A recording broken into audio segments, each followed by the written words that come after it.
성도 여러분 반갑습니다. 오늘 거룩한 주일 예배를 통해서 많은 은혜 누리신 줄로 믿습니다. 예배 인도할 때는 목소리가 조금 풀렸었는데 또 가라앉아서 여러분 많이 불편드려서 죄송합니다.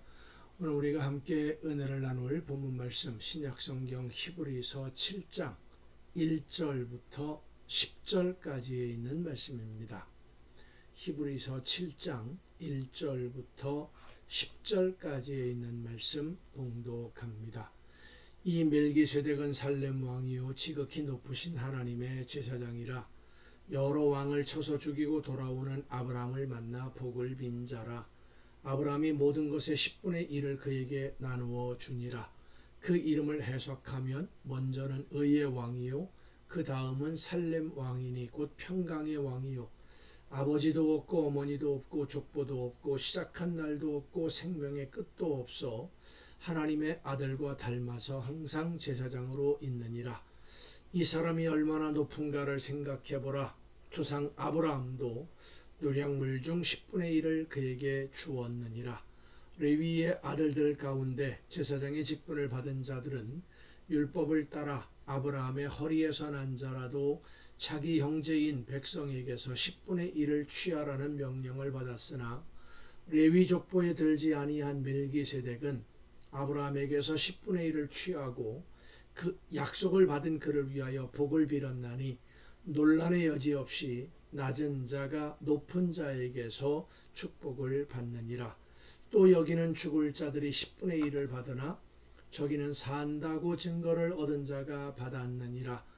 또한 10분의 1을 받는 레위도 아브라함으로 말미암아 10분의 1을 바쳤다고 할 수 있나니 이는 멜기세덱이 아브라함을 만날 때에 레위는 이미 자기 조상의 허리에 있었음이라. 아멘. 본문 말씀에서 계속해서 설명하려고 하는 내용은 멜기세덱이 레위 자손이 아닌데도 제사장이듯이 예수님이 레위 지파가 아니고 아론의 후손도 아니지만 진짜 제사장이다 라는 것을 설명하고 있는 내용들입니다. 그래서 예수님을 이야기할 때 멜기세덱의 반차를 따르는 제사장이다 라고 설명을 합니다. 반차라고 하는 말이 헬라어로 탁시스인데 이 말은 계열이라는 의미를 가진 말입니다. 요즘 말로 말하면 계파 그런 뜻이기도 하지요. 질서 있는 방법으로 정돈한다 라는 이런 의미인데 줄을 세우는 것을 의미하기도 합니다. 그러니까 반차를 따른다 라고 하는 것은 누구의 뒤를 이어서 라는 뜻입니다. 왜 이런 내용을 히브리서에서 길게 설명을 하느냐 하면 초대 기독교에서는 예수님이 어떤 분이냐 하는 토론이 참 많았습니다. 예수님이 사람이냐 신이냐 하나님이냐 아니냐 이런 복잡한 그 신학 용어들을 다 설명하기는 어려운 문제이기 때문에 가정예배 시간에 언급하지는 않겠고요. 예수님은 하나님인데 사람입니다. 그리고 사람으로 이 세상에 오신 예수님은 세 가지 직분을 가지셨다라고 보통 우리가 신학적으로 설명을 합니다. 첫 번째 신분은 예언자입니다. 예언이라는 말은 구약 성경에서 선지자라는 단어로도 많이 사용이 되었는데 오늘 현대에서 이야기하는 기도하는 사람들이 말하는 예언과는 다릅니다. 성경에서 말하는 예언자는 한문으로 맡길 예자를 사용합니다.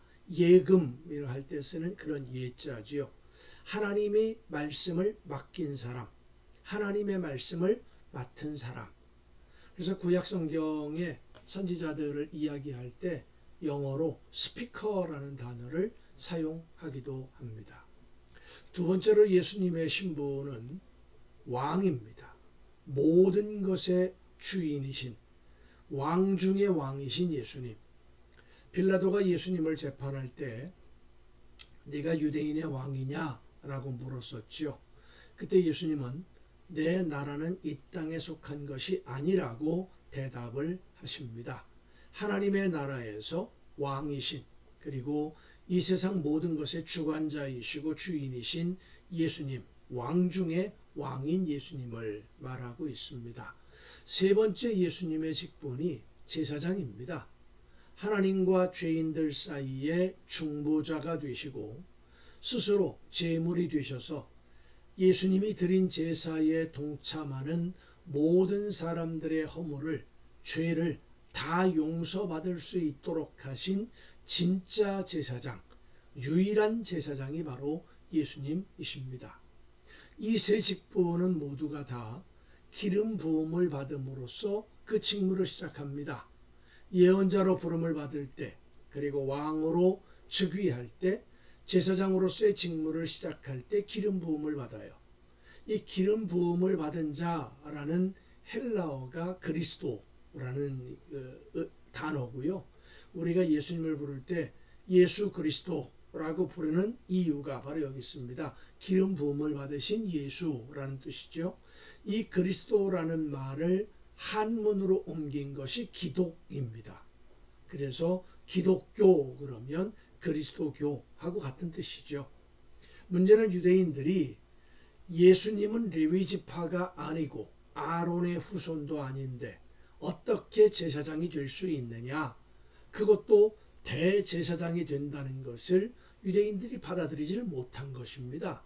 예수님은 멜기세덱과 같은 방식으로 하나님이 제사장으로 선택하신 하나님의 아들이다라는 것을 설명하려고 이 히브리서에서 말씀을 하는 건데, 이 의미를 사람들이, 성도들이 알아듣기 어려워하니까 너희가 더 성숙해져야 이런 말씀도 듣고 이해하고 받아들일 수 있는 것이다 라는 내용이 이제 6장, 히브리서 6장에 계속되어지는 내용이죠.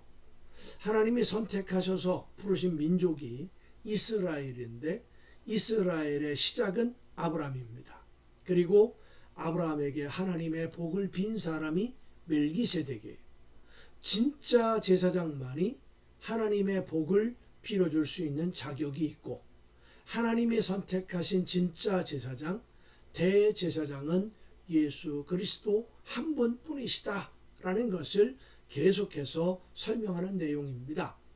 한 분뿐이신 대제사장인 예수님은 오늘도 우리 믿는 성도들을 하나님 앞에 칭찬 듣는 일꾼으로, 하나님의 사랑을 받는 자녀로, 사명을 감당하며 열매를 맺는 성도로 세우기 위해서 오늘도 예수님은 일하고 계십니다.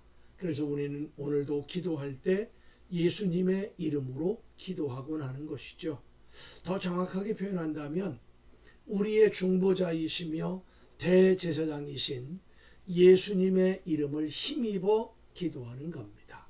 이 표현은 하나님이 대제사장으로 세우신 예수님의 이름이 우리가 하나님께 기도하는 백지수표에 예수님의 보혈로 기록이 되어 있어서 우리의 기도를 하나님이 예수님의 기도로 받으신다라고 하는 그런 표현. 그러니까 우리가 기도한 것을 예수님의 이름으로 하나님 들으시고 응답하여 주옵소서라고 간곡하게 간구하는 것, 그게 바로 예수님의 이름으로 기도하는 거예요. 그래서 우리가 기도할 때 아무 내용이나 함부로 하면 안 됩니다. 예수님의 피로 쓴 백지수표를 아무데나 함부로 사용해서는 안 되기 때문이죠. 하지만 하나님의 나라를 위해서 우리가 말씀을 듣고 성령의 인도하심을 따라 순종할 때 필요한 것을 예수님의 이름으로 구하면 하나님이 들으시고 응답해 주심을 믿으시길 바랍니다. 예수님은 우리의 영원한 대제사장이십니다. 기도하겠습니다.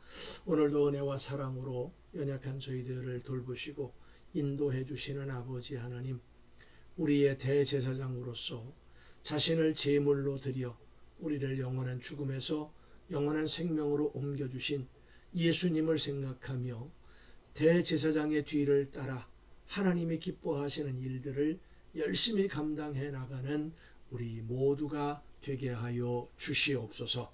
이 모든 말씀을 예수님의 이름으로 기도하옵나이다. 아멘. 여러분 오늘도 수고 많으셨습니다. 내일 또 정한 이 시간, 이 가정예배 시간에 여러분 모두 함께 다 같이 만날 수 있기를 바랍니다. 내일 뵙겠습니다.